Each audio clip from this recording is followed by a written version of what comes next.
to inherit her husband's billion-dollar fortune. This woman tricked him into jumping into a crocodile-infested river. Seeing that he didn't resurface, Dia thought her plan had succeeded, only to find out that her husband actually knew how to swim. It had all just been a joke on her, but the ruthless woman refused to give up. She then ordered the tycoon to perform a cliff dive. Under the coaxing of his beautiful wife, the billionaire jumped without a second thought.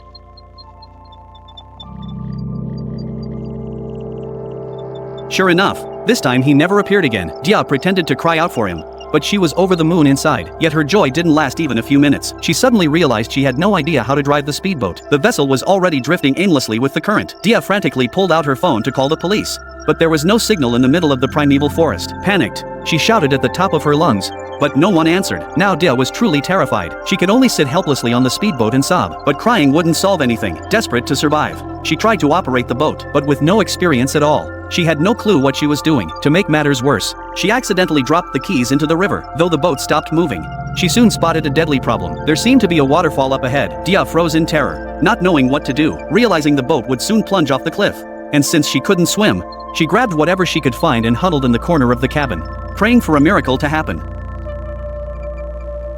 Luckily, the waterfall wasn't that high. The current quickly washed Dia ashore. Once ashore, she immediately pulled out her phone, but there was still no signal. Helpless, she could only scream to let out her frustration. After calming down a little, Dia knew she couldn't just sit there waiting to die. Instead of wasting away here, she decided to head into the forest and try to survive in the wilderness. It was probably her only chance to stay alive. Then Dia put on a perfect face of makeup, slid into her dazzling red dress, and walked into the dangerous, treacherous forest. Yet barely a few steps in, she spotted a trail of animal tracks on the ground. Following the footprints, she discovered a bear drinking water ahead. Dia stood rooted to the spot in fear, and the bear seemed to notice her too. It immediately turned and started walking toward her. Dia broke into a run as fast as she could, but her high heels slowed her down. She soon lost her balance and fell to the ground. In a desperate bid to save herself, she kicked off her high heels and threw them at the bear, and to her shock, the bear was instantly drawn to the stench of her feet. Taking advantage of the distraction, Dia sprinted into the depths of the forest. But as night began to fall, the temperature in the forest dropped rapidly. She tried to start a fire by rubbing sticks together, but after struggling for ages,